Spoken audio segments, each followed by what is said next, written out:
কোরআন মাজিদে আল্লাহ সুবহানাহু ওয়া তাআলা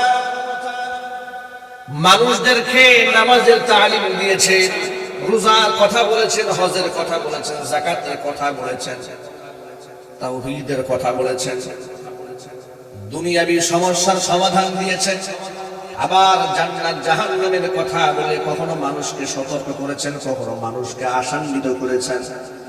আল্লাহর নবী সাল্লাল্লাহু আলাইহি ওয়াসাল্লামকে আল্লাহ পাক ডাক দিয়ে বলে ইয়া আইয়ুহান নাবিয়্যু ইন্না আরসালনাকা শাহিদাও ওয়া মুবাশশিরাও ওয়া নাযীরা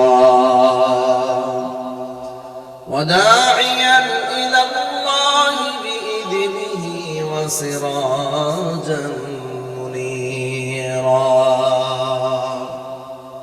আমার নবী ইন্না আরসালনাকা শাহিদাও ওয়া মুবাশশিরাও ওয়া নাযীরা, আমি আপনাকে পাঠিয়ে দিয়েছি দুনিয়াতে সাক্ষী রূপে, আমি আপনাকে পাঠিয়েছি সতর্ককারী হিসেবে, আমি আপনাকে জমিনে পাঠিয়েছি সুসংবাদদাতা হিসেবে, আমি আপনাকে পাঠিয়ে দিয়েছি একজন দায়ী হিসেবে, আমার পথে আপনি আহ্বান করবেন।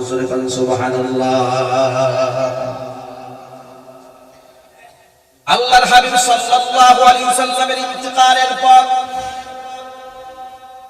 এই গুরুদায়িত্ব উলামাদের উপর পড়েছে। আল্লাহর হাবিব সাল্লাল্লাহু আলাইহি ওয়াসাল্লাম বলে দিয়েছেন ইন্নামাল উলামাউ ওয়ারাসাতুল আমবিয়া ওয়া ইন্নাল আমবিয়া লাম ইউওয়ারিসু দীনারান ওয়ালা দিরহামা বাল ওয়ারাসুল ইলমা আও কামা ক্বালা আলাইহিস সালাতু ওয়াস সালাম। আল্লাহর হাবিব বলেন নিশ্চয়ই উলামায়ে কেরাম হচ্ছেন নবীগণের ওয়ারিস। নবীগণ দুনিয়াতে অজস্র টাকা পয়সা রেখে যান নাই যে উলামায়ে কেরাম সেই টাকার উত্তরাধিকার হবেন, বরং নবীগণ আসমানি ইলম রেখে গিয়েছেন, উলামায়ে কেরাম সেই আসমানি ইলমের উত্তরাধিকার। অনুরূপভাবে উলামায়ে কেরাম আপনাদেরকে জান্নাতের সুসংবাদ দেবেন, জাহান্নাম থেকে আপনাদেরকে সতর্ক করবেন। জায়েজ না জায়েজ, হালাল হারাম, বৈধ অবৈধের ব্যাপারে আপনাদেরকে সম্মুখই উলামায়ে কেরাম প্রদান করবেন। আপনার জীবন চলার পথেও আপনার হাতে উঠায় দেবেন। সমাজের মধ্যে কোনো অসঙ্গতি কোনো আলেমের চোখে ধরা পড়লে কোরআন সুন্নাহর আলোকে তার সলিউশন দেবেন, তার সমাধান দেবেন। কথা বলতে হবে, ঠিক কি না? এবং সেই কথাগুলো যেহেতু কোরআন সুন্নাহর বক্তব্য, হাসি মুখে সকলকে মেনে নিতে হবে, কোনো প্রকার আপত্তি থাকা চলবে না। যদি আলেম তার নিজের পক্ষ থেকে কোনো কথা বানিয়ে না বলেন, কথা যদি আল্লাহর হয়, কথা যদি রাসূলের হয়, তাহলে সেই কথা গ্রহণ করতে আমাদের কোনো আপত্তি আছে নাকি? চিল্লায় বলেন, আপত্তি আছে? কোরআন মাজিদ আল্লাহ রাব্বুল আলামিন চূড়ান্ত সিদ্ধান্ত জানিয়ে দিলেন, ওয়ামা কানা লিমুমিনিন ওয়ালা মুমিনাতিন ইযা কাদাল্লাহু ওয়া রাসূলুহু আমরান আন ইয়াকুনা লাহুমুল খিয়ারাতু মিন আমরিহিম ومن يعص الله ورسوله فقد ضل ضلالا مبينا। আমি আল্লাহ এবং আমার রাসূল যদি কোনো ব্যাপারে কোনো রায় ঘোষণা করে, কোনো সিদ্ধান্ত দিয়ে দেয়, তাহলে আমার দেওয়া সিদ্ধান্ত, আমার দেওয়া ফয়সালা, আমার নবীর দেওয়া ফয়সালার ভিতরে পৃথিবীর কোন মুমিন মুসলমান নারী পুরুষের অধিকার নাই নিজস্ব মন মস্তিষ্ক প্রসূত কোন রায়কে তারা ব্যক্ত করবে। আমার কথার উপর কোনো কথা নাই, আমার রাসূলের কথাই চূড়ান্ত কথা, আমি আল্লাহর কথাই চূড়ান্ত কথা। এই বক্তব্য সূরা আহজাবের মধ্যে আল্লাহ পাক দান করেছেন। সুতরাং কোন ব্যক্তি যদি কোরআন সুন্নাহয় বর্ণিত কোন বিধানকে, আল্লাহর সিদ্ধান্তকে যদি কেউ বাদ দেয় কিংবা তুচ্ছ তাচ্ছিল্য করে, আল্লাহ পাক বলেন মাইয়াসিল্লাহ ওয়া রাসূলুহু ফাকাদ দাল্লা দালালান মুবিনা। তাহলে আমি আল্লাহ এবং আমার রাসূলের সিদ্ধান্তকে ওয়েট করে চলে। কেউ যদি সীমা লঙ্ঘন করে, কেউ যদি সেটা অস্বীকার করে, পালন না করে, প্রত্যাখ্যান করে, তাহলে অবশ্যই সে চূড়ান্ত গুমরাহ হয়ে যাবে। আমরা কি গুমরাহ হতে চাই? যদি বলতে হবে গুমরাহ হতে চাই না, আমরা গুমরাহ হতে চাই না। আমরা সিরাতে মুস্তাকিমের উপর থেকে জীবনটাকে শেষ করে দিতে চায়, যাতে করে কিয়ামতের মাঠে বিশ্বনবী মুহাম্মদ রাসূলুল্লাহ সাল্লাল্লাহু আলাইহি ওয়াসাল্লামের শাফাআত পেয়ে আমরা জান্নাতে হতে পারি। আল্লাহ পাক সেই তৌফিক আমাদের সকলকে দান করুন, জোরে বলুন আমিন। প্রিয় যুবক ভাইরা আমার, মা বোনেরা আমার, কোরআন পাকের আল্লাহ রাব্বুল আলামিন যেভাবে নামাজের কথা বলে দিয়েছেন, এটা মৌলিক ইবাদত। নামাজ যদি আমার জীবনে না থাকে তাহলে তো আমি মুসলমান দাবি করার কোনো অধিকারই আমার থাকে না। আজকে সমাজের মধ্যে আমরা সংখ্যায় অনেক মুসলমান, দাবিতে অনেক মুসলমান, কিন্তু কোরআন হাদিসের থার্মোমিটার দিয়ে যদি মুসলমান মাপা যায়, এই সমাজের মধ্যে মুসলমানের সংখ্যা অনেক কমে যাবে, ঠিক কি না? আমরা মুসলমান মনে করি কি, লক্ষ্য করেন, বাবা মুসলমান, মা মুসলমান, তাদের গর্ভ থেকে আমার জন্ম হয়েছে, মুসলমানের পরিবারে আমি থাকি, মুসলমানের পরিবারের সদস্য, আমি 5 মুসলমান হয়ে গেলাম। কিন্তু আল্লাহ পাক বলেন না, সাবধান, ইয়া আইয়ুহাল্লাযীনা আমানুত্তাকুল্লাহা হাক্কা তুকাতিহি ওয়া লা তামুতুন্না ইল্লা ওয়া আনতুম মুসলিমুন। হে বিশ্বাসীরা, আমি আল্লাহকে যেভাবে ভয় করা দরকার ঠিক সেভাবে ভয় করো, আর মুসলমান না হয়ে তোমরা কেউ মৃত্যুবরণ করো না। এখন যদি জিজ্ঞেস করা হয় মুসলমান কাকে বলে, এখানে অধিকাংশ মানুষ তার সঠিক জবাব দিতে পারবে না। অনেকেই মনে করে ইসলাম মানে, ইসলাম শব্দের অর্থই হলো শান্তি, তর্জমাটা সঠিক নয়। ইসলাম শব্দের অর্থ হচ্ছে আত্মসমর্পণ করা, মুসলিম শব্দের অর্থ হচ্ছে আত্মসমর্পণকারী। আত্মসমর্পণকারী কিভাবে? আল্লাহ এবং তার রাসূলের হুকুমের সামনে আমার নিজের সমস্ত ইচ্ছাকে আমি সুবদ্ধ করে দিলাম।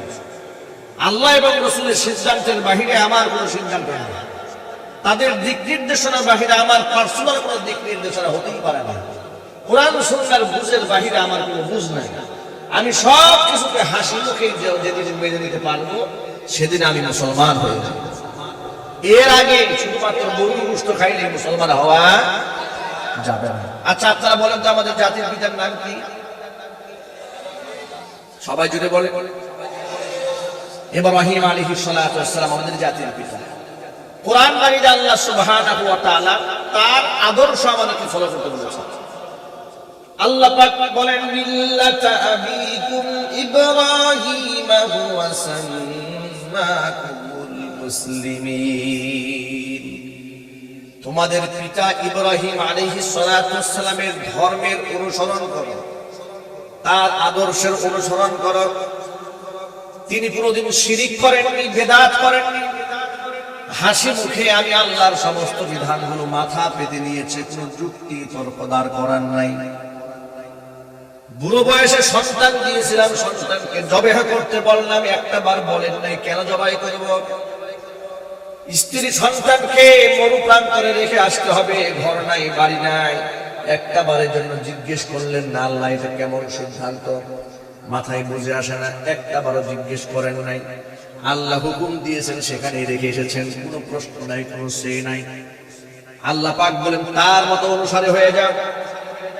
যিনি মূর্তি পূজকের ঘরে জন্মগ্রহণ করেছে, জীবনে মূর্তির সামনে মাথা নত করে নাই, বরং বাবা মাকে ডাক দিয়ে জিজ্ঞেস করেছে, মা হাদিহি তামাথিলুল্লাতী আনতুম লাহা আকিফুন।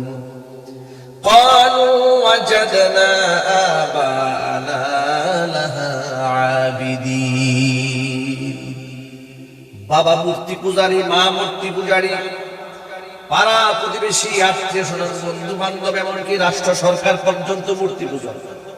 এমন একটা পরিবেশে জন্ম হয়ে ইব্রাহিম খলিল আত্মীয় স্বজনকে জিজ্ঞেস করে, মা হাদিহি তামাসিলুল্লাতী আনতুম লাহা আকিফুন। ও বাবা, ও মা, ও দাদা, এই যে মূর্তি দেখা যাচ্ছে এগুলোর সামনে দেখে আপনারা মাথা নত করেন, আরাধনা করেন, ব্যাপারটা কি? কিসের মূর্তি এগুলো? জবাব দিয়ে তারা বলছে, ক্বালু ওয়াজাদনা আবানা লাহা আবিদিন। জন্মের পর থেকে দেখেছি বাপ দাদারা এই সমস্ত মূর্তি মূর্তিগুলার পূজা করে, তাই জন্য আমরাও করি।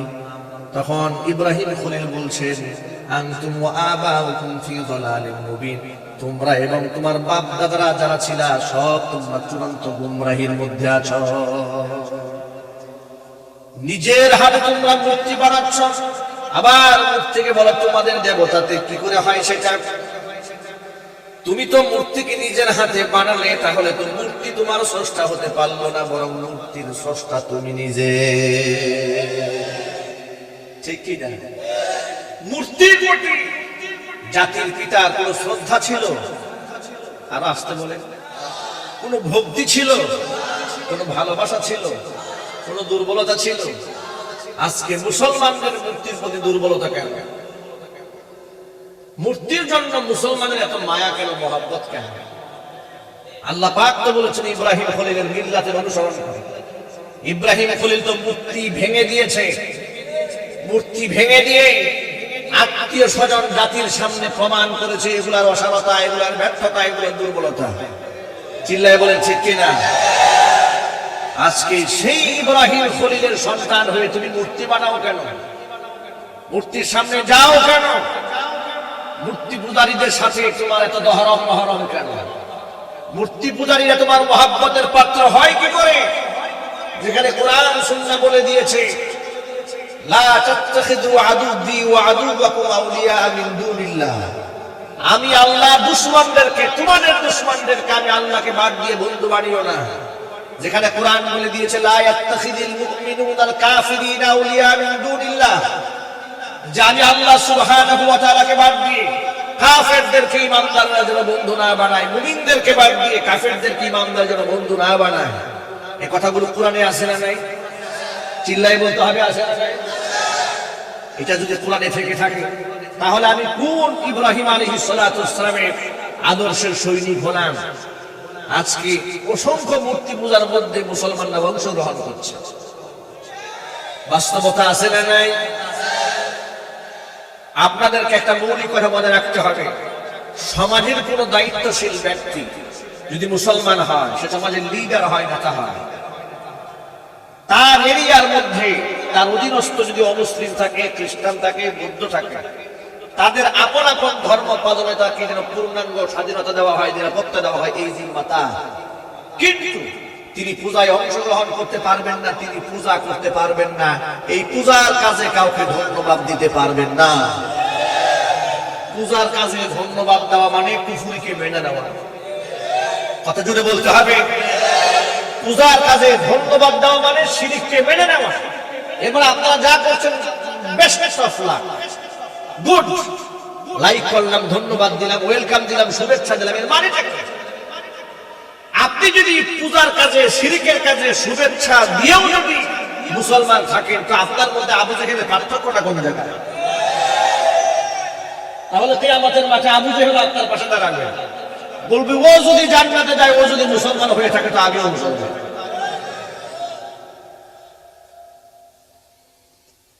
সকল যুবকদেরকে আমি বলে দিতে চাই, যুবকেরা ঠান্ডা মাথায় কথাটা মগজের মধ্যে ঢুকান। আমি হলাম একজন মুসলমান, আমার একটা আদর্শ আছে। আমাকে যদি জবেহ করা হয়, টুকরাও করে দেওয়া হয়, আমি আমার সেই আদর্শের সাথে কারো সাথে কম্প্রোমাইজ করতে পারবো না। সেই আদর্শ হলো ঈমান, তাওহীদের আদর্শ, একাত্মবাদের আদর্শ। পৃথিবীতে কেউ যদি শিরিক করে, তাদের জন্য আমার আফসোস থাকবে, দরদ থাকবে। যাহার এই মানুষগুলা করে তাওহীদের পথে আনতে পারতাম, এই মহাব্বত, এই ভালোবাসা, এই দরদ হৃদয়ের মধ্যে থাকবে। কিন্তু শিরকি অনুষ্ঠানে ধন্যবাদ দেওয়া যাবে না, শিরকি অনুষ্ঠানে অংশগ্রহণ করা যাবে না। এমনকি গত ক্রিসমাস ডে 25শে ডিসেম্বরে আমি দেখলাম বাংলাদেশের বিশাল বড় এক দায়িত্বশীল ব্যক্তি বলে ফেললেন, ঈসা রুহুল্লাহ সত্যের বাণী নিয়ে এসেছিলেন, সকলকে ঈসা আলাইহিস সালামের আদর্শ গ্রহণ করা দরকার। এমনকি বড়দিনে মুসলমান হয়ে তিনি একটা শুভেচ্ছা জ্ঞাপন করে পত্রিকার প্রথম পাতার মধ্যে হেডলাইন দিয়ে দিলেন। তিনি বুঝাই দিলেন আমরা ধর্মের ব্যাপারে একদম সম্পূর্ণ নিরপেক্ষ। চিৎকার দিয়ে বলেন নাউযুবিল্লাহ। ও মুসলমান, আপনাকে মৌলিক জ্ঞান রাখতে হবে, মনে রাখেন আল্লাহর হাবিবের সামনে একদিন হযরত উমর রাদিয়াল্লাহু তাআলা আনহু তাওরাতের একটা পৃষ্ঠা পড়তেছিলেন। আল্লাহর নবী এই দৃশ্য দেখে রাগে গুসায় খুবই ফেটে উঠলেন। হুজুরের চেহারা রক্তিম বর্ণ লাল হয়ে গেল। আল্লাহর হাবিব বললেন, ওমর শোনো, লাউ কানা মূসা হাইয়ান লামা ওয়াসিআহু ইল্লা ইত্তিবাই। যে তাওরাতের পৃষ্ঠা তুমি আজকে আমার সামনে পড়ছো, এই তাওরাত কিতাব যে নবী মুসা আলাইহিস সালামের উপর নাযিল হয়েছে, ওই মুসা যদি আজকে বেঁচে থাকতেন, আমি নবীর উপর ঈমান আনা ওই মুসার জন্য ফরজ হয়ে যেত। ভাইরা আমার, পৃথিবীতে একমাত্র হক ধর্ম, চূড়ান্ত ধর্মের নাম হলো ইসলাম। ইসলাম ছাড়া অন্য যত ধর্ম পৃথিবীতে আছে সব বাতিল, সব মিথ্যা, সব মানুষ বিকৃত করে দিয়েছে। একমাত্র চূড়ান্ত এবং হকের ধর্মের নাম হলো ইসলাম। প্রিয় মুসলমান ভাইরা আমার, শিরকের সাথে মুসলমানের কোনো সম্পর্কই থাকতে পারে না। ঈমানকে মজবুত বানান, নিজের অবস্থানকে পরিষ্কার করেন। হযরতে বিলাল রাদিয়াল্লাহু তাআলা আনহু তিনি যখন ঘোষণা দিয়ে দিয়েছিলেন, লা ইলাহা ইল্লাল্লাহ মুহাম্মাদুর রাসূলুল্লাহ সাল্লাল্লাহু আলাইহি ওয়াসাল্লাম, তার মনিব ছিল উমাইয়া ইবনে খালফ। তাকে নির্যাতন করেছে, তাকে অনেক মেরেছে, কত নির্যাতন করেছে ইতিহাস আপনারা সকলে শুনেছেন। তাকে পাগলা উটের পায়ের সাথে তার পাটা রশি দিয়ে বেঁধে দিয়েছিল। প্রচন্ড খরতাপের ভিতরে উত্তপ্ত বালুকণার মধ্যে পাগলা উটকে ছেড়ে দিয়েছে। পাগলা উট হযরত বিলাল রাদিয়াল্লাহু তাআলা আনহুকে নিয়ে মরুপ্রান্ত দৌড়িয়েছে, ছুটে চলেছে। বিলাল রাদিয়াল্লাহু তাআলা আনহু কানের চামড়া ছিঁড়ে গিয়েছে, পিঠের চামড়া ছিঁড়ে গোটা ময়দান রক্তাক্ত হয়ে গিয়েছে। যখন হযরত বিলাল রাদিয়াল্লাহু তাআলা আনহু একদম মৃত্যু পথের যাত্রী তারা মনে করেছে, উট পাগলা উট দৌড়তে দৌড়তে ক্লান্ত হয়ে গেছে। লোকেরা বড় একটা পাথর দিয়ে বুকের মধ্যে চাপ দিয়ে ধরেছে আর প্রস্তাব দিয়েছে, বিলাল এখনো সময় আছে, মুহাম্মাদের কাছে গিয়ে বলবো তোমার যে কালিমা গ্রহণ করেছিলাম সেই কালিমা প্রত্যাখ্যান করলাম। এই প্রস্তাবটা দিয়েছিল তখন বিলাল রাদিয়াল্লাহু তাআলা আনহু শাহাদাত আঙ্গুলি উঁচু দিকে ইশারা করে শুধু একটা শব্দ জবান দিয়ে বলেছে, আহাদ আহাদ আহাদ আহাদ, লা ইলাহা ইল্লাল্লাহ মুহাম্মাদুর রাসূলুল্লাহ সাল্লাল্লাহু আলাইহি ওয়াসাল্লাম। প্রিয় ভাইরা আমার, তারাও ঈমান এনেছে, আমরাও ঈমান আনলাম। তাদের ঈমান তাদেরকে জবেহা করলেও ঈমান থেকে একটুখানি সরাতে পারে। আর আমাদের এমন কি হলো, আমরা মুসলমান, আমাদের কাফেররা যেন নারাজ না হয়, আমি তার পূজায় চলে যাই। পূজার শুধুমাত্র পূজায় যায় না, ইদানিং দেখতে পাচ্ছি বড় বড় নেতারা পূজার মালা গলায় দেয়। স্পষ্ট মুসলমানকে জানিয়ে দিতে চায়, যে মুসলমান পূজার মালা গলায় দেবে ওই মুসলমানকে মসজিদে ঢুকতে দেওয়া হবে না, ওই মুসলমানকে মাহফিলের স্টেজে উঠতে দেওয়া হবে না। চিল্লায় বলো ঠিক কিনা?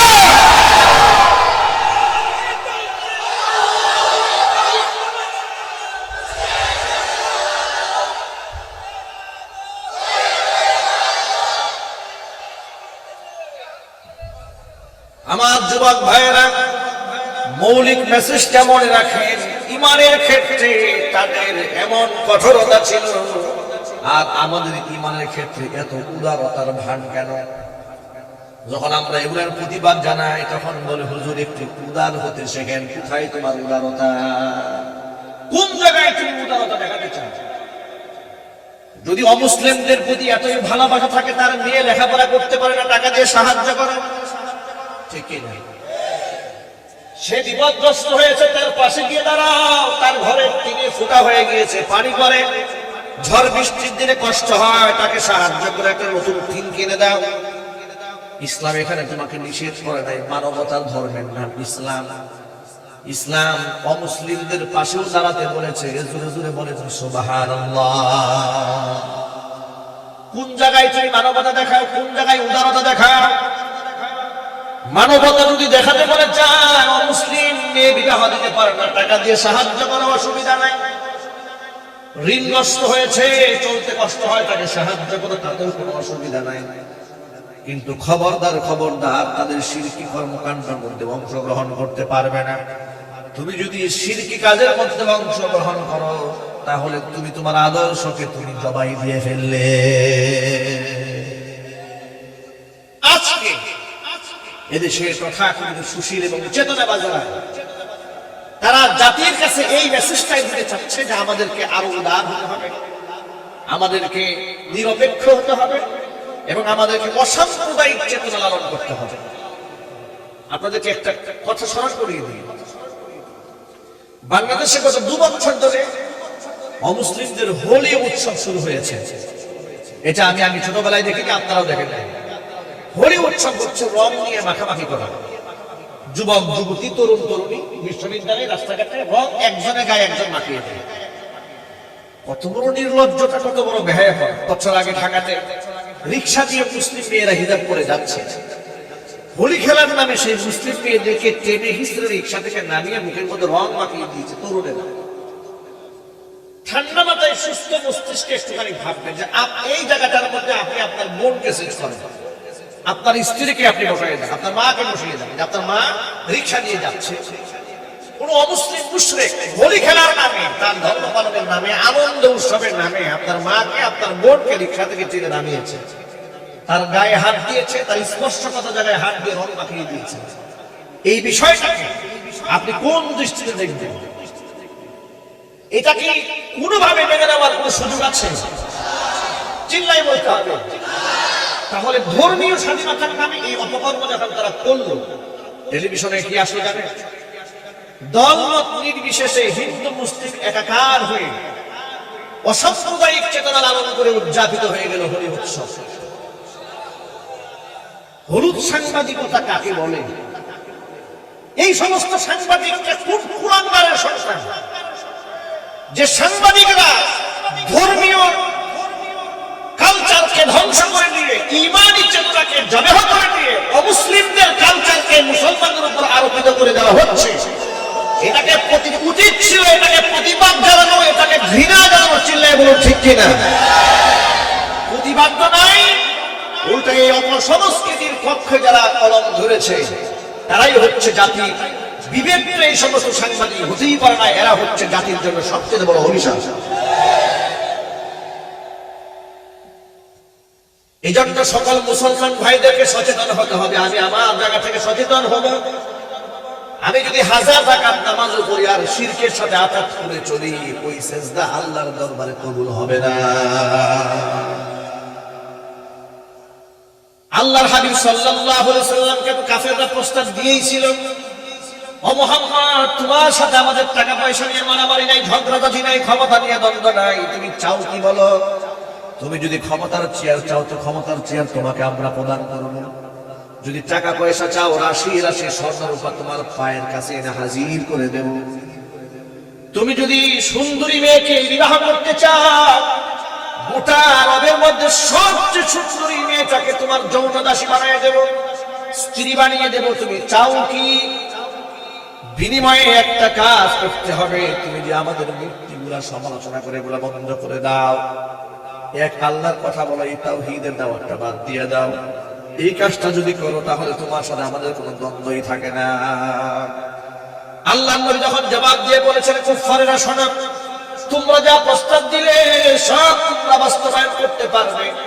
এর থেকে যদি আমাকে বলতে যে আমার এক হাতে চন্দ্র এনে দেবে আর এক হাতে সূর্য তোমরা এনে দেবে, বিনিময়ে আমার আল্লাহর তাওহীদের দাওয়াত থেকে আমাকে বিরত রাখবে, সেটা আমি শীতকালেও মেনে নিতাম না। ও মুসলমান ভাইরা আমার, বর্তমানে চলছে কি মাস? রজব মাস। কি মাস চলছে? রজব মাস। সামনে আসতেছে শাবান মাস। শাবান মাসের মধ্য রজনীতে আল্লাহ পাক একটা ব্যাপক আম ক্ষমার ঘোষণা করে দিবেন। বিশুদ্ধ হাদিস দ্বারা তা প্রমাণিত। বিশ্বনবী সাল্লাল্লাহু আলাইহি ওয়াসাল্লাম বলেছেন, ইন্নাল্লাহা সায়াত্তালিউ ইলা জামি'i খালকিহি ফি লাইলাতিন নিসফি মিন শাবান ফায়াগফিরু লিজামি'i খালকিহি ইল্লা লিমুশরিকিন আও মুশাহিদিন আও কামা ক্বালা আলাইহিস সালাতু ওয়াস সালাম। শাবান মাসের মধ্য রজনীতে আল্লাহ সুবহানাহু ওয়া তাআলা তার সৃষ্টিকুলের দিকে বিশেষভাবে দৃষ্টি আরোপ করেন। পৃথিবীর সব শ্রেণী পেশার মানুষকে আল্লাহ ক্ষমা করে দেন, দুই শ্রেণীর অপরাধীকে আল্লাহ ক্ষমা করেন না। এক নাম্বার শ্রেণীর নাম হলো মুশরিক। এক নাম্বার শ্রেণীর নাম কি? আরো জোরে বলেন। মুশরিককে আল্লাহ ক্ষমা করেন না। দুই নাম্বার হচ্ছে মুশাহিদ, বিদ্বেষ পোষণ করে, অপর ভাইয়ের প্রতি হিংসা পোষণ করে। আছে না নাই? আরো জোরে বলতে হবে, আছে না নাই? এই হিংসা বিদ্বেষ সাধারণ মানুষের মধ্যে তো আছে, আলেমদের মধ্যে এখন হিংসা দেখা যায়। হিংসার সরাসরি ঈসা রূহুল্লাহর একটা ঘটনা কিতাবের মধ্যে এসেছে। ঈসা আলাইহিস সালাতু ওয়াস সালাম একদিন দেখতে পেলেন শয়তান তিনটা বড় বড় বস্তা নিয়ে কোথায় যেন যায়। ঈসা আলাইহিস সালাম জিজ্ঞেস করলেন, শয়তান যাও কই? বস্তার মধ্যে কি? বলে বস্তার মধ্যে তিনটা অমূল্যবান সম্পদ নিয়ে যায়। গোটা দুনিয়া ঘুরে ঘুরে বাজারে এগুলো আমি বিক্রি করব। শয়তান হলো ব্যবসায়ী। শয়তান কি? শয়তান ব্যবসায়ী। তিন বস্তা সম্পদ নিয়ে গোটা দুনিয়া ঘুরে বেড়াচ্ছে। ঈসা আলাইহিস সালাম জিজ্ঞেস করলেন, প্রথম বস্তার মধ্যে আছে কি? শয়তান জবাব দিয়ে বলে, প্রথম বস্তার মধ্যে আছে হলো কৃপণতা, বখিলামি। গোটা পৃথিবী ঘুরে ঘুরে যত ধনী মানুষ আছে, ধনী মানুষের কাছে কৃপণতার বস্তা আমি বিক্রি করব। যত টাকার মালিক হয়ে যাবে মানুষ, তত বেশি কৃপণ হয়ে যাবে। মধ্যবিত্ত যখন ছিল তখন গরিবদেরকে, মিসকিনদেরকে দান করেছে, আর যখন হাজার কোটি টাকার মালিক হয়ে গেছে, গরিব মিসকিনকে দান তো করেই না। বাড়িতে ফকির যেন ঢুকতেও না পারে, গেটের সামনে লিখে দিয়েছে বাড়িতে বিদেশি কুকুর আছে, সাবধান। আসে না এই বাস্তবতা? বাড়ির সামনে লিখে দিয়েছে বাড়িতে বিদেশি কুকুর আছে। ভিক্ষুক বেচারা চিন্তা করে ভিক্ষা চাইলে কুত্তা টাকা, এই বাড়ির লোকের কাছে ভিক্ষা নেওয়া আমার দরকার নাই। করোনাকালীন সময়ে ভিক্ষুকেরা রাস্তায় যখন হাত বাড়িয়েছে, তখন বড় লোকেরা গাড়ি গ্লাস নামায় নেই, করোনা যদি ঢোকে। বাস্তবতা আছে কিনা? গাড়ি গ্লাস খুলে নেয়, এসির মধ্যে তারা থেকেছে, গরিবেরা হাত পেতেছে, গরিবদেরকে সাহায্য করে দেয়। কিন্তু আশ্চর্যের ব্যাপার কি জানেন? ওই ভিক্ষুক যে রাস্তায় ঘুরে বেড়ালো, এর করোনা হলো না। এসি রুমের মধ্যে বসে নিজেকে নিরাপদ রাখার চেষ্টা করলো, করোনা আল্লাহ পাক তার উপর চাপাই দিল। আমি এর দ্বারা এটা বোঝাতে চাই না তাহলে কি সব খারাপ মানুষের করোনা হয়েছে, ভালো মানুষের কি করোনা হয় নাই বা করোনা হতে পারে না? অবশ্যই হতে পারে। কিন্তু মনে রাখবেন, মহামারী যখন পৃথিবীতে কোনো এলাকার মধ্যে চলে আসে, সেখানে নেককার বদকার সকলেই সেই মহামারীর মধ্যে আক্রান্ত হতে পারে। কিন্তু নেককার মানুষ যদি মহামারীতে আক্রান্ত হয়, তার ভয়ের কোনো কারণ নাই। আল্লাহ নবী বলে দিয়েছেন, মান মাতা ফি তাউনি ফাহুয়া শাহীদুন। কোন নেককার বান্দা যদি মহামারীতে আক্রান্ত হয়ে মারা যায়, আল্লাহ পাক তাকে শাহাদাতের মৃত্যু দান করে। তবে নেককারের আক্রান্ত হওয়া আর বদকারের আক্রান্ত হওয়া কি এক জিনিস? আর চিল্লায় বলতে হবে, এক জিনিস। গরিবকে সাহায্য করতে চায় না, কিন্তু বাজারে টাকা দেয়। আছে না নাই? তাফসীর মাহফিলে টাকা পয়সা খরচ করতে চায় না, কিন্তু কনসার্ট করলে টাকার কোনো অভাব নাই। যদি বলেন ঠিক কিনা? তাফসীর মাহফিল কমিটি, যুব সমাজ তার বাড়িতে দুবার তিনবার পাঁচবার গিয়েছে, স্যান্ডেল ছিঁড়ে ফেলেছে, ডেট ঘুরাতে ঘুরাতে ঘুরাতে অস্থির বানিয়ে ফেলেছে। অনেক কষ্ট করার পরে মনে করেছে বিরাট বড় লোক, টাকা দিবে কমপক্ষে 50,000। বাড়িতে গিয়ে দেখে 10 বার যাওয়ার পরে টাকা দিয়েছে 500। আছে না নাই? এই চরিত্রের লোক নাই সমাজে। নবী করিম সাল্লাল্লাহু আলাইহি ওয়াসাল্লাম বলেছেন, খবরদার দানশীল হও, বখিল হয়ে যেও না। কারণ তোমার সম্পদ ততটুকুন যতটুকুন তুমি খেয়েছো, যতটুকুন তুমি নিজে পড়েছো, আর যতটুকুন তুমি পরকালের জন্য দান করেছো, এই সম্পদটা তোমার। বাদ বাকি যা দেখতে পাচ্ছ এই সম্পদ তোমার নয়। যদি বলো ঠিক কি না? ঈসা রূহুল্লাহ বললেন, গোটা দুনিয়া ঘুরে ঘুরে এই কৃপণতার বস্তা কোথায় বিক্রি করবে? শয়তান জবাব দিয়ে দিল, গোটা দুনিয়া ঘুরে ঘুরে সমস্ত ধনীদের কাছে কৃপণতার বস্তা আমি বিক্রি করব। বলে তোমার দ্বিতীয় অবস্থায় কি? বলে দ্বিতীয় অবস্থার মধ্যে আছে জুলুম। কি আছে? জুলুম আছে দ্বিতীয় অবস্থায়। গোটা পৃথিবী ঘুরবো আর দুনিয়ার মধ্যে যত রাজা আছে, বাদশা আছে, ক্ষমতাবান ব্যক্তি আছে, ক্ষমতাশীলদের কাছে আমি জুলুমের বস্তা বিক্রি করব। ক্ষমতা হাতে পেয়ে জনগণের উপর জুলুম শুরু করে দেবে। জালেমদের পরিণতি কি হবে? অচিরেই জালেমরা টের পাবে। কোরআন বলে দিয়েছে, ওয়াসায়ালামুল্লাযীনা যালামু আইয়্যা মুনকালাবিন ইয়ানকালিবুন।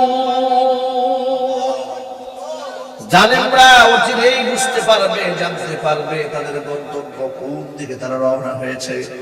জালেমরা যখন জুলুম করে তখন টের পায় না, কিন্তু পরিণাম বড় ভয়াবহ। জোরে বলুন ঠিক কিনা? মানুষ মনে করে ক্ষমতা পেলেই অহংকারী হতে হয়। আমি আমার সকল ভাইদেরকে বলবো, পৃথিবীর সমস্ত রাজা বাদশারা ধনীরা ক্ষমতাবানেরা যেন হযরত সুলাইমান আলাইহিস সালাতু ওয়াস সালামকে দেখে শিক্ষা গ্রহণ করে। তার চেয়ে বড় রাষ্ট্রনায়ক বাদশা এই পৃথিবীতে আল্লাহ পাক কাউকে বানান নাই।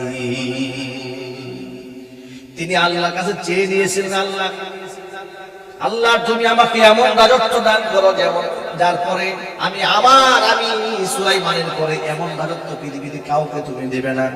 আল্লাহ পাক এমন রাজত্ব দান করেছিলেন। কোরআন মাজিদ আল্লাহ পাক বলে সুলাইমান যিহা গুদুহা শাহরুন ওয়া রাওয়াহুহা শাহর।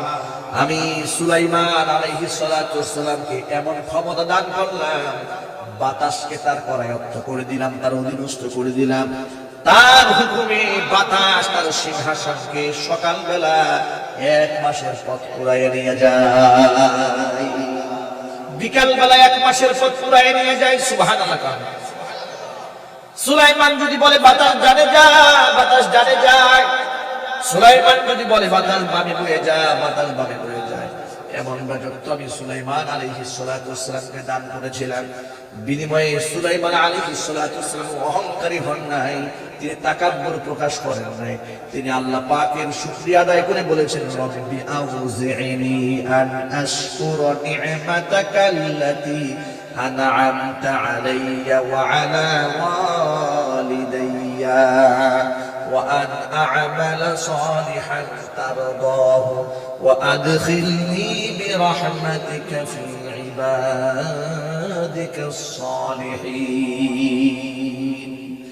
আল্লাহ তাআলা তুমি আমাকে আমার বাবাকে যে নিয়ামত দান করেছো, যে রাজত্ব তুমি আমাকে দান করেছো, এই নিয়ামতের শুকরিয়া আদায় করার তৌফিক তুমি আমাকে দান করো। জোরে জোরে বলেন সুবহানাল্লাহ।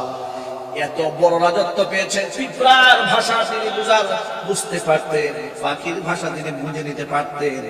পাখি ছিল তার মন্ত্রী পরিষদের সদস্য। সুবহানাল্লাহ বলবেন না? তিনি মন্ত্রী বানিয়েছিলেন পাখিকে।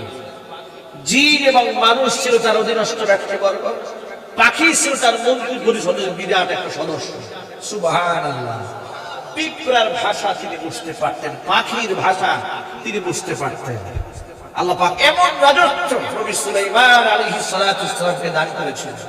শারীরিক সক্ষমতা আল্লাহ পাক তাকে এমন দান করেছিলেন, তিনি 100টা বিবাহ করেছিলেন। সুবহানাল্লাহ।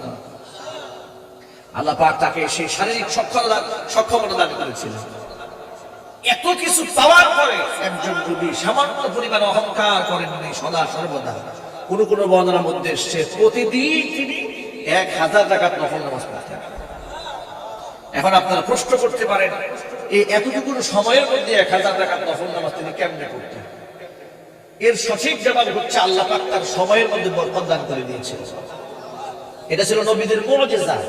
তা না হলে নবী করিম সাল্লাল্লাহু আলাইহি সাল্লাম মাত্র 23 বছর নবুয়তের জীবন পালন করেছেন। এই 23 বছরে বিশ্ববাসীর জন্য যে ইলম রেখে গিয়েছে, গোটা পৃথিবীর মানুষ যদি 23,000 বছর গবেষণা করে তারপর রসুলের জিন্দেগির এপার ওপার শেষ করতে পারবে না। আল্লাহু আকবার বলে। এটাকে বলা হয় হায়াত তাইয়্যিবা। আল্লাহ পাক আমাদেরকে সে তৌফিক দান করেছেন। আজকে 2 পয়সার মালিক না হতে অহংকারে ঠেলায় গরিব মানুষ আর মানুষ মনে হয় না। যদি বলে ঠিক কিনা? বাবা রিক্সা চালিয়ে খেয়েছে, খেত খামারে কাজ করেছে, 2 দিন নেতা হয়েছে, তার গরমে এলাকার মানুষ টিকতে পারে না। তিনি ডানে বামে ক্ষমতা দেখেন, শুধু ক্ষমতা দেখেন। তার কি ছিলেন আর কি হয়েছে বা ভবিষ্যৎ তিনি কি হবে এত কিছু তার দেখার সময় নেই, শুধু দেখেন ক্ষমতা। এত বড় মাপের না, তার রাস্তাঘাটে ফেস্টুনে বিরাট ছবি দেওয়া, বিরাট ছবি। যত বড় মাপের ছবি তত বড় মাপের নেতা। যদি বলেন ঠিক কিনা? এগুলা চলছে। বিভিন্ন দিবস শুরু হয়েছে বাংলাদেশে। এই দিবসের মধ্যে নাচ গান ডিজে পার্টি এই সব হচ্ছে প্রতিবাদ্য বিষয়। মানুষ শিখবে কার কাছ থেকে, জানবে কার কাছ থেকে? প্রিয় ভাইয়ের আমার, শয়তান বলল দ্বিতীয় অবস্থার মধ্যে আছে দুনিয়া ঘুরে ঘুরে রাজা বাচ্চাদের কাছে জুলুমের বস্তা বিক্রি করবো। এবার ঈসা আলাইহিস সালাম জিজ্ঞেস করলেন 3 নাম্বার বস্তার মধ্যে কি? বলে 3 নাম্বার বস্তার মধ্যে আছে হিংসা। কোথায় বিক্রি করবেন? গোটা পৃথিবী ঘুরে ঘুরে যত আলেম ওলামা আছে আলেমদের কাছে হিংসার বস্তা বিক্রি করব। এক আলেম আরেক আলেমকে সহ্য করতে পারে না, আছে না নাই? কথা বলে না। একজনের জনপ্রিয়তা দেখলে আরেকজনের জ্বলে পুড়ে ছাই হয়ে যায়, কষ্ট পায়। একজনের দামি গাড়ি নিয়ে চলে, তাকে মানুষ মূল্যায়ন করে, মহাব্বত করে, ভালোবাসে। আরেকজনের সহ্য করতে পারে না, জ্বলে পুড়ে ছাই হয়ে যায়। কোন আলেমকে বেশি অঙ্কের হাদিয়া যদি কেউ দেয়, কিন্তু তারে দেয় না কেন, তার কলিজার মধ্যে আগুন লেগে যায়। কথা বলেন ঠিক কিনা? তাকে এত হাদিয়া দেয়, আমারও তো কেউ দেয় না। তখন সে বসে বসে ফতোয়া দেয়, এত টাকা নেওয়া যায় না। কথা জোরে বলতে হবে। আর ফতোয়ার মূল রহস্য হইল যে আমাকে টাকা না দিয়ে অমুককে দেওয়া যায় না, এটা হলো আসল কথা। অমুককে দেয়, আমাকে দেয় না, এটা নেওয়াই যায় না, কিন্তু ওনাকে দিলে আমার এটা জায়েজ হয়ে যায়। এই চরিত্র আছে না নাই? এগুলো হচ্ছে হিংসু। এগুলা কি? হিংসু, হিংসা, বিদ্বেষ, কলিজা ভরা। এদের কাছ থেকে জাতির শেখার কিচ্ছু নাই। এরা জাতিকে বিভ্রান্ত করে, জাতিকে নষ্ট করে, গুমরা বানায়। চিল্লাগুলো ঠিক কিনা? প্রিয় ভাইদেরকে বলছি, ভাইরা আমার, 2 শ্রেণীর মানুষকে সাধারণ ক্ষমা ঘোষণা যখন আল্লাহ করবেন কখনো ক্ষমা করবেন না। 1 নাম্বার শ্রেণী হলো মুশরিক, 2য় নাম্বার হচ্ছে হিংসুক। হিংসুকের কোনো ক্ষমা নাই, মুশরিকের কোনো ক্ষমা নাই। আমি মনে মনে ভাবলাম, শিরিক তো ভয়ঙ্কর গুনার নাম, ঠিক কিনা? শিরিক তো মারাত্মক গুনাহ, কিন্তু হিংসার সাথে শিরিকের মিল কোথায়? তখন হাদিসের একটা অংশের মধ্যে পেলাম শিরিকের সাথে হিংসার মিলটা হলো যে শিরিক যেমন মানুষের আমল নামাকে জ্বালিয়ে দেয়, হিংসাও মানুষের আমল নামাকে জ্বালিয়ে শেষ করে দেয়। হাদিসের মধ্যে এসেছে, আগুন যেমন শুকনা খড়কুটাকে জ্বালিয়ে শেষ করে দেয়, অনুরূপ ভাবে হিংসাও মানুষের আমল নামাকে জ্বালিয়ে শেষ করে দেয়। এই জন্য আমাদের অন্তর থেকে হিংসা বিদ্বেষকে দূর করতে হবে। এক ব্যবসায়ী আরেক ব্যবসায়ীকে সহ্য করতে পারে না, এক চাকরিজীবী আরেক চাকরিজীবীকে সহ্য করতে পারে না, এক রাজনীতিবিদ আরেক রাজনীতিবিদের উত্থান সহ্য করতে পারে না। মনে মনে ভাবে, আহারে সে নাকি আমার চেয়ে বড় নেতা হয়ে গেল। টেনশন মাথার মধ্যে ঢুকে যায়। মনে রাখবে, নিজেকে অন্যের সমালোচনা করে কিংবা হিংসা বিদ্বেষ করে বড় বানানো যাবে না। তার চেয়ে ভালো কাজ করে নিজেকে বড় বানাতে হবে। কথা বলে ঠিক কিনা? একজন উস্তাদ ব্ল্যাকবোর্ডের মধ্যে একটা দাগ দিয়েছে, এপার ওপার দাগ দিয়েছে, মোটামুটি দাগ দিয়ে ছাত্রদেরকে বলছে, আচ্ছা তোমরা বলো তো, আমি যতটুকু রেখা টানলাম, দাগ দিলাম, এই দাগটাকে না মুছে এটাকে ছোট বানাতে হবে। তখন সব ছাত্র টেনশনে পড়ে গেল, এটা কি সম্ভব না? এই দাগকে ছোট বানাতে গেলে তো দাগ তো বুঝতেই হবে, না বুঝতে তো ছোট হবে না। এই পাশ থেকে একটু বুঝতে হবে, এই পাশ থেকে একটু বুঝতেই তো এটা ছোট হয়ে যাবে। কেউ যখন পারলো না, তখন উস্তাদ নিজে একটা রেখা তার উপর দিকে এর থেকে বড় একটা রেখা টান দিল। টান দিয়ে বলে এবার তাকে বলো তো এই রেখাটা কি এখন শুরু হয়েছে না বড় হয়ে? তারা সবাই বললো এই রেখা তো শুরু হয়ে গেছে। তখন তিনি বললেন এভাবেই তোমাকে কাউকে ছোট না বানিয়ে নিজেকে বড় বানাবার সুযোগ একটা, তিনি যা করেছেন তুমি তার থেকে ভালো কিছু করে নিজেকে বড় যদি বলেন ঠিক কি না? আমাদের মধ্যে হিংসা বিদ্বেষ সরাসরি আমরা একজন আরেকজনকে তুচ্ছ করে তাচ্ছিল্য করে গাল করি। কোরআন মাজিদ আল্লাহ সুবহানাহু ওয়া তাআলা বলে দিয়েছেন ইয়া আইয়ুহাল্লাযীনা আমানু লা ইয়াসখার কওমুম মিন কওমিন আসা আন ইয়াকুনু খায়রাম মিনহুম ওয়ালা নিসাউম মিন নিসাইন আসা আন ইয়াকুননা খায়রাম মিনহুম ولا تلمزوا أنفسكم ولا تنابزوا بالألقاب بئس الاسم الفسوق بعد الإيمان ومن لم يتب فأولئك هم الظالمون صدق الله أكبر। আল্লাহর ফর্মুলা কত সুন্দর। আল্লাহ পাক বলেন ও ইমানদারেরা একে অপরকে তুচ্ছ তাচ্ছিল্য করো না। ও ইমানদার নারীরা তোমরাও একে অপরকে তুচ্ছ তাচ্ছিল্য করো না। তার কারণটা শোনো, তুমি যাকে তুচ্ছ করেছো হতে পারে যাকে তুচ্ছ করা হয়েছে সেই ব্যক্তি তুচ্ছ কারিনী অপেক্ষা আমি আল্লাহর কাছে উত্তম। মানুষকে বাজে নাম ধরে ডেকো না। ওয়ালা তালমিজু আনফুসাকুম, দোষারোপ করো না, দোষ খুঁজে বেরিও না। ওয়ালা তানাবাজু বিল আলকাব, বাজে লকব দিয়ে মানুষকে ডাক দিও না। সুন্দর সুন্দর নাম ধরে শ্রদ্ধার সাথে ডাকো, জোরে করুন সুবহানাল্লাহ। উমরে ফারুক রাদিয়াল্লাহু তাআলা আনহু তার একটা অভ্যাস ছিল রাতের আধারে দিনের আলোতে ঘুরে বেড়াতেন, মানুষের হালাত তিনি দেখার চেষ্টা করতেন। একদিন রাতের বেলায় উমর রাদিয়াল্লাহু তাআলা আনহু দেখতে পেলেন একটা ঘরের মধ্যে জোর আওয়াজে গান বাজনা চলছে। উমর রাদিয়াল্লাহু তাআলা আনহু দরজার মধ্যে করাঘাত করলেন, নাড়া দিলেন, যুবকদেরকে ডাক দিলেন, কিন্তু গান বাজনার আওয়াজে এমন অবস্থা হয়েছে কেউই আওয়াজ শুনতে পেল না। উমর রাদিয়াল্লাহু তাআলা আনহু কয়েকবার ডাকাডাকি করার পর যখন কেউ শুনলো না, তার একটা অভ্যাস ছিল শরীয়তের খেলাফ কোনো কাজ হয়ে গেলে মেজাজ তার গরম হয়ে যেত। তিনি এই যুবকদেরকে কর্ম বন্ধ করার জন্য ঘরের দরজা যখন খোলা হলো না, ঘরের পেছনের দরজা দিয়ে ঢুকলেন। পেছনের দরজা দিয়ে রাতের বেলায় উমর যখন যুবকদের সামনে হাজির, এই দৃশ্য দেখে যুবকেরা ভয় পেয়ে গেছে, সকলে গান বাজনা বন্ধ করে দিয়েছে। উমর রাদিয়াল্লাহু তাআলা আনহু তাদেরকে ধমক দিয়ে বলছে গান বাজনা হারাম, তোমরা গান বাজনা কেন করছো? সব যুবক যখন চুপসে গেছে, পিছন দিক থেকে সাহস করে এক যুবক বললেন, খলিফা আমরা না হয়ে গান বাজনা করে একটা হারাম কাজ করেছি, কিন্তু আপনি যে পিছনের দরজা দিয়ে ঢুকলেন আর যে কাজটা করলেন আপনি কিন্তু 3টা গুনাহ করছেন। সুবহানাল্লাহ। আমরা না হয় গান বাজনা করে একটা কবিরা গুনাহ করে ফেলেছি, কিন্তু আপনি কিন্তু 3টা গুনাহ করছেন আজকে এখানে এসে। উমর রাদিয়াল্লাহু তাআলা হতচকিত হয়ে গেলেন। যুবক বলে কি, জি আপনি 3টা গুনাহ করেছেন। 1 নাম্বার গুনাহ আপনার, যেখানে কোরআন বলে দিয়েছে ইয়া আইয়ুহাল্লাযীনা আমানু লা তাদখুলু বুয়ুতান গায়রা বুয়ুতিকুম হাত্তা তাস্তানিসু ওয়া তুসাল্লিমু আলা আহলিহা, ঘরের ভিতরের মানুষদের কাছ থেকে পারমিশন না নিয়ে, সালাম না নিয়ে সে রুমের মধ্যে ঢোকা যাবে না। আল্লাহ নিষেধ করেছেন, আপনি সে আল্লাহর নিষেধাজ্ঞা অমান্য করেছেন। এটা হলো আপনার 1 নম্বরের অপরাধ। 2 নম্বর, আপনি যে অপরাধটা করেছেন কোরআন বলে দিয়েছে ওয়ালা তাজাসসু, গোয়েন্দাগিরি করো না, মানুষের দোষ তালাশ করে বেড়ায়ও না। আপনি কিন্তু সেই কাজটাই করলেন। এটা হলো আপনার কোরআনে বর্ণিত 2 নম্বর অপরাধ।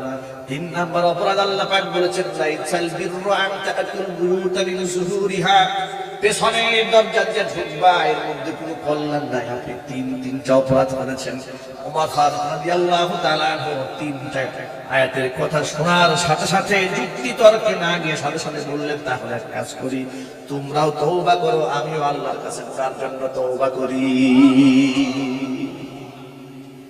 রাগ হন নাই, গুসা করেননি, কারণ তার সামনে কোরআন শরীফের আয়াত তেলাওয়াত করা হয়েছে, সাথে সাথে নমনীয় হয়েছিল। আল্লাহু আকবার। তারা কোরআনটাকে কিভাবে মেনেছে, কিভাবে মূল্যায়ন করেছেন। আর আজকে আমাদের সামনে কোরআন শরীফের আয়াত কেন 30 পারা শোনাইলেও এই মুসলমান তার নিজের ভুলের উপর অটল থাকতে চায়, ফিরে আসতে চায় না, আছে না নাই? কল ভাইদেরকে বলছি, ইসলাম যেমন নামাজ রোজার কথা বলেছেন, ইসলাম গোটা জিন্দেগি ইসলামিক কালচারের মধ্যে সাজাতে বলে দিয়েছেন। আজকে থেকে আমরা এই মাহফিল থেকে তওবা করব, আমরা এক ভাই আরেক ভাইকে উপহাস করব না।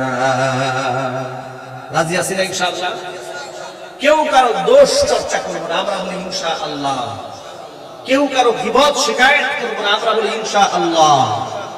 আমরা এক ভাই আরেক ভাইকে সাহায্য করব, সহযোগিতা করব, এক কাজে সাহায্য করব, কিন্তু অন্যায় কাজে কেউ কাউকে সাহায্য করব না। এই কথাগুলো মনে থাকবে ইনশাআল্লাহ।